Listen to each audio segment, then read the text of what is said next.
इस वीडियो में वैद्युत विभव की माप के लिए एक सूत्र का हम निगमन करेंगे। तो क्या उसके स्टेप में बढ़ते हैं आगे। वो एक बिंदु आवेश है Q, इससे कुछ दूरी पर एक बिंदु लिया गया है P। तो बिंदु आवेश Q के कारण उससे r दूरी पर स्थित बिंदु P पर वैद्युत विभव ज्ञात करना है। तो क्या किया जाएगा, विभव की माप के लिए परीक्षण आवेश को P से अनंत तक ले जाने में किए गए कार्य की गणना करनी होगी। दो तरीके हैं, या तो अनंत से बिंदु P तक लाने में किया गया कार्य, और या फिर बिंदु P से अनंत तक ले जाने में किया गया कार्य। दोनों के मान बिल्कुल बराबर होंगे, तो किसी की भी हम गणना कर सकते हैं। तो यहाँ पर हम बिंदु P से अनंत तक ले जाने में किए गए कार्य की गणना कर रहे हैं। तो उसके लिए क्या किया जाएगा, मान लेते हैं बिंदु Q से बिंदु P की दूरी r है। तो एक परीक्षण आवेश को बिंदु P से अनंत तक हमको ले जाना होगा और इस प्रक्रिया में किए गए कार्य की गणना करनी होगी। तो इसके लिए हमने जैसा पहले कहा था कि क्या करते हैं, बीच का की कोई स्थिति लेते हैं। मान लो इस मार्ग के दौरान P से अनंत के बीच में यहाँ पर जब आवेश था, मान लेते हैं ये दूरी इसकी x थी, कुछ ना कुछ दूरी होगी। तो यहाँ पर परीक्षण आवेश Q0 बिंदु आवेश Q से x दूरी पर स्थित है इस समय। तो इस पर एक बल लगेगा, कहाँ को लगेगा, मान लेते हैं ये बिंदु आवेश धनात्मक है और परीक्षण आवेश तो हमेशा धनात्मक ही लिया जाता है। तो धन और धन में प्रतिकर्षण होगा, तो बाहर की ओर को एक बल लगेगा F, जैसा कि चित्र में दिखा रखा है। तो अब क्या होगा, इस बल के कारण मान लो इसका विस्थापन हो रहा है दाहिनी ओर को। अनंत सूक्ष्म विस्थापन की हम बात कर रहे हैं, ये dx विस्थापन हो गया, यहाँ से यहाँ तक का विस्थापन dx। अनंत सूक्ष्म विस्थापन के लिए हम f के मान को नियत मान सकते हैं। तो dx विस्थापन कर दिया। तो परीक्षण आवेश को dx दूरी से विस्थापित करने में किया गया कार्य, इसको अगर हम dw कहें तो इसका मान होगा f इंटू dx। कार्य बराबर बल गुणा विस्थापन।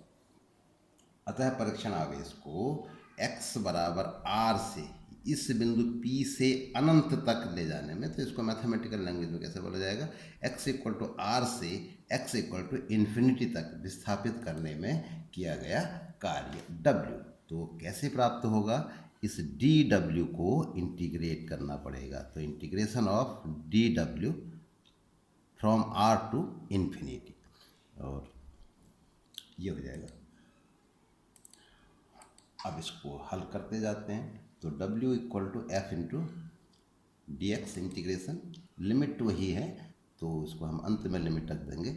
तो अब यहाँ पर f का मान रख दिया। अगर x दूरी पर जब परीक्षण आवेश थे तो बल का मान कितना होगा, 1/4 pi epsilon not Q1 Q2 बटा r स्क्वायर। तो यहाँ पर Q1 Q2 Q और Q0 है, और दूरी जो है वो x हमने मान रखी थी।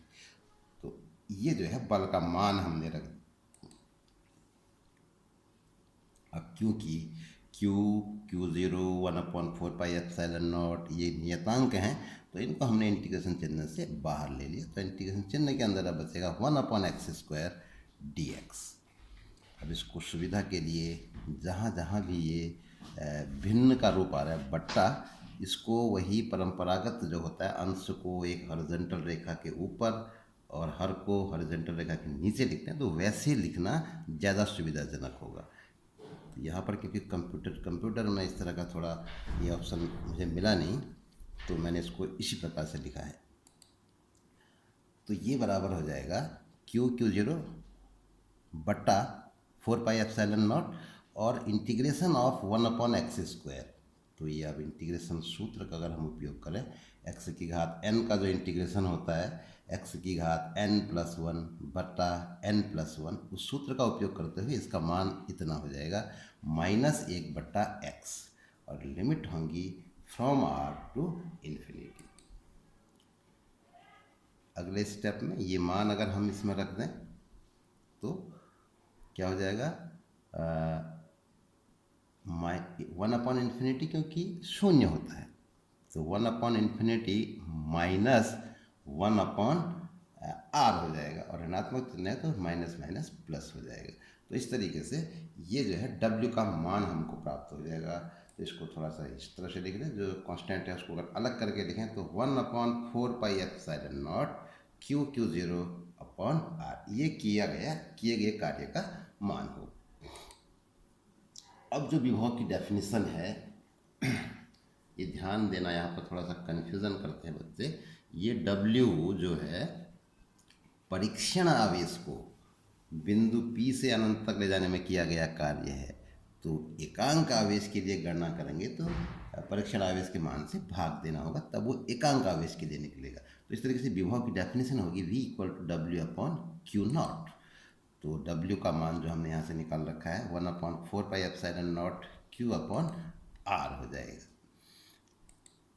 तो इस तरीके से ये सूत्र हमको प्राप्त हो जाता है, V = 1/4πε0 Q/r। अब यहाँ पे एक बात हमको ध्यान देनी होगी कि विभव धन आवेश के कारण धनात्मक होता है और ऋण आवेश के कारण ऋणात्मक होता है। तो क्योंकि ये एक अदिश राशि है तो इसका भी हमको ध्यान रखना है, धनात्मक होगा कि ऋणात्मक होगा। तो वैद्युत विभव इस तरीके से जो हमको एक सूत्र प्राप्त हुआ। अब इसके विषय में एक बहुत ही महत्वपूर्ण बात है कि जिस तरीके से अगर हम ऊष्मा के प्रवाह को देखते हैं तो ऊष्मा जो है ऊंचे ताप की वस्तु से नीचे ताप की वस्तु की ओर बहती है। तो किसी वस्तु का ताप ऊष्मा प्रवाह की दिशा का निर्धारण करता है। ऐसे गुरुत्वीय तल होता है, पानी हमेशा ऊपर से नीचे की ओर, यानी कि ऊंचे तल से नीचे तल की ओर को बहता है। बिल्कुल उसी तरीके से आवेश प्रवाह की दिशा का जो निर्धारण होता है वो विभव के द्वारा होता है।